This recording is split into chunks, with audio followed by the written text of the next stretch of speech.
Hanging out here, first interview in almost 3 months. We'll have something on that later in the week for you guys, but I wanted to make sure I got out here today. Hy Miler was this past weekend. ISMA and MSS, of course, back together again. The winner on Saturday here with us, one of just 6 drivers who have won the Oswego race. This race, of course, the past weekend, and the Star Classic as well. Of course, with us right now here, Jeff Abold. How we doing, man? I'm doing very well this week, yeah. So how does it feel to be one of 6? I mean, your dad only won one of them, got seconds in the other. How cool is that? Yeah, it's awesome. There's a lot of drivers that have been close to that. And I think, he's the type of driver that if he had a longer super career, he went on to some other things, Silver Crown, things like That's that true. with it. But I think if he stuck with it for a while, he would have been, right on that list as well and everything. But it's amazing, honestly, because there's not much in the super modified world that you get to do anymore that is part of history like that, and things that other guys haven't done, but that have done before. But it's pretty wild, honestly, to think about it and everything. And it's a goal that I've had for a while. I don't talk about my racing goals a whole lot, in the open and everything what it is, but this was my major racing goal, was to try to get this accomplished. So it's a pretty surreal feeling, to be honest with it. So And he did it at age 34 too. Still got a little bit to go. I was joking with you before we hit record. You still get proofed, don't you? I mean, Absolutely, does this all guy the look time. 34? Come on. I get proofed at the movie theater for a 17 movie. Seriously? Oh, yeah, it's happened before. Yeah. Wow. Okay. Well, some good genes there, obviously. Yeah. Were you aware of all this at some point during the race on Saturday? Did it kind of hit you afterwards? Yeah, it's the last restart that we had, 17 to go, was a very long caution, waiting for some cars to get back on the track and everything. And it's you have a lot of time to think about what's going on and scenarios, and you're surrounded by really good race car drivers around you. You have Mikey Ordway right in the row behind you.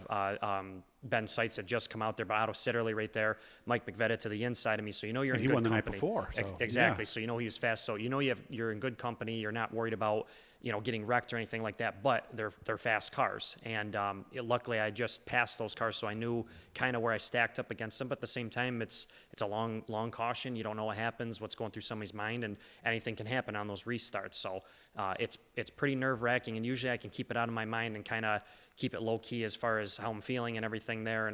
But everything starts running through your head and going through there, and it's 17 laps. It's a ways to go. Yeah, it definitely was on my. As much as I'd like to say no, I didn't think about it at all. It wasn't a thing there. It was running through my mind for Yeah, sure. because sometimes the longer time you have to think about it, the worse it's going to be, right? Because you picture all these different scenarios that can happen. Exactly.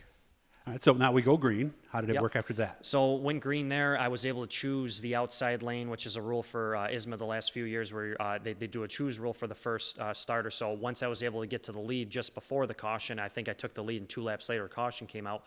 I had the ability to choose which lane I wanted, and the outside lane was the one that was working all weekend long for the track. So chose the outside lane that forced Mike McVetta to the inside, and I was able to get by him by the time we got to the start-finish line and kind of break away there.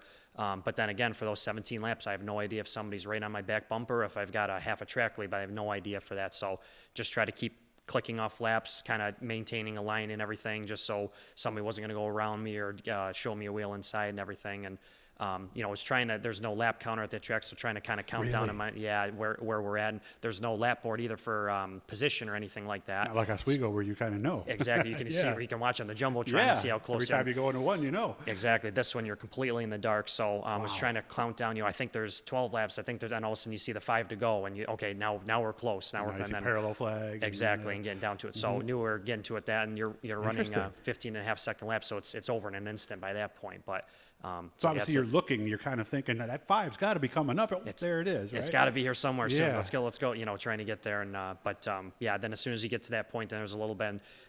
Same thing with the last lap. It was going through my head. Okay, everything feels fine with the car. We're good. You can kind of enjoy this a little bit, but you're staying aggressive with it and stuff. And Were you in traffic then? There was going to be one car, which was Timmy J. I think he was having an issue, but he's a veteran driver. He knows what it is. And he actually was pointing me to the outside, or pointing that he was going to the outside, going off the track. Well, that's nice. So he got out of the way, did that. So there was clear track from there and everything. Never hit lap traffic again. And, No passing flags, right? No passing flags in ISMA, so that's always a challenge. And that was kind of a part of the middle part of the race for Mike McVetta. Actually, he caught a lap car and was having trouble getting around him, and actually started stacking up the field again. But that always, with no passing flag, always kind of makes it for an interesting race for sure. So Yeah, because I think in those situations without, I think sometimes it's easier for the leader because, here comes somebody, it's better be the leader. And sometimes second place, they might not know. Exactly. Right? Yeah. So, okay. Yeah, for sure. It's definitely, it changes things. Oswego, we use it past for ISMA, they don't. So it's always just a different arrangement there for sure. Okay. I was talking to you guys a little bit before. Said the track was different this time. Yeah, it was. This year they haven't run any super races on it. They had a ton of rain during the week, so the track gets kind of like a siltiness to it and everything. No rubber down or anything, so we showed up there, and I was talking to some of the drivers that's their home track, and they said it feels like when you come out here in April, right after the snow melts, and Really? kind of had that same feel to it. They're just very low grip, and then come Saturday, it's a completely different racetrack from there once you've run a feature on it and you get everything going. So it's like you just showed up again, and you have to figure it back out.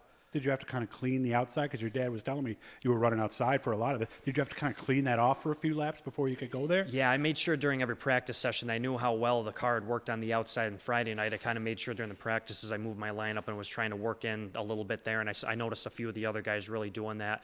It's a pretty good track as far as having like 2.5 grooves to it, so you can really get around and race. But wanted to make sure there was some rubber laid down there. And in the heat race, I was kind of doing the same thing, running a higher groove and trying to make sure we could get that worked in, so it'd come into play basically for the feature.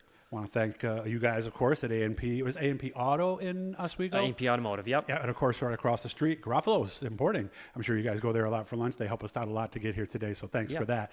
Good run on Friday. What did we learn on Friday on our 12th to 5th? Yeah, I was able to move through traffic, and with the double file restarts, you get shuffled back a little bit, you go back forward, and by the time we got done, there was some carnage at the front at the end of the race with the 2 leaders tangled at one point. So it was a pretty hectic race, 1 red flag there, but we were able to learn quite a bit through there, trying to figure out. I was very tight through the middle, loose off, and I think that's what a lot of guys were battling with it. So we knew we had a challenge for us for Saturday to try to get that figured out. And it's not huge changes, do anything crazy with there, but it's just who can figure it out and who doesn't, and then just trying to run the long race and maintain till the end for it. And told me you were looking for grip center off, probably like everybody else would. Just the same, especially on Friday, because it was just so loose. Just trying to get on the gas and everything. It was tough at that point to do it. So, and then like I said, just a whole different track Saturday. But you're still fighting the same issues, just at a different point in the track and everything. Of course, no time to rest here. Well, we're here on Tuesday, a little after dinner time. Car is pretty much ready for Oswego this week? Yeah, just about. I'm just working on, wheel bearing maintenance and some other things. Dad's working on engine maintenance, getting everything ready there, going through and cleaning the car just after Sandusky, running around through the pits and everything there. Just always seems to kick up a lot of dirt and all the other divisions that are running there. So it's always a big cleanup once we get back there, and it's such a long race. You're picking rubber out of places you didn't even know you could get rubber in, and stones and everything. And so that's the main focus the last 2 nights, and now we're just kind of turning around and working on setup and everything for the race. 2 coming up this weekend at Oswego. Twin 40s, by the way. 3rd place, 12th out of 2nd. Can you win a championship this year? Or do too many things have to happen? It'd be tough. We would need a lot to go our way for that. And obviously, I'm not wishing any ill on anybody else in there, but you'd have to have Dave Schulich, who's leading the points right now. He would have to have a pretty bad night, pretty much this weekend with the twin races and everything to back up to it. But like I said, not wishing for that right now. We can focus on trying to just win the races would be the best thing, and then that helps be the best way for the points and everything. So we've had an okay season at Oswego so far. I haven't had really good speed. Pace has been getting better with it, but I'm kind of hoping for better here in the last few weeks. So, do we like the Twin 40 format? I do. And like I was joking with you before, I like it if it works out for the night and everything's good. But it's always tough because it's such a short race compared to what we're used to. Starting position is often key with it, but they're fun when you get through, and it's always fun when you get done with that first race. If you had a good night, then you can jump back in, you go racing again and everything, kind of get the juices flowing. So it can be fun. I don't have the schedule in front of me. How many more weeks at Oswego? It's just this weekend with the Twin 40s and then championship night after that, and then Classic, and that's it. How about for ISMA and MSS? For us, there is another race at Oswego in a couple weeks. I think we're going to probably take that weekend off just because we kind of need it for just rest up and get ready for Classic. Okay. But we'll run Evans Mills at the end of the season once Classic is over and everything through there. So. Okay. Well, again, good to see you. I'm happy to be here. I'm so happy for you that you were able to do all this past weekend. And like I said, they're ahead of the game. The car's almost ready to go here on Tuesday at a little after 7 o'clock. So. Again, thanks so much for everything. And guys, hit the subscribe and the like. We're going to be easing back in here over the next little bit. I've been told and I can't do too much, and I need to make sure I do that. So thanks for everything, Jeff, and congratulations. Thank you.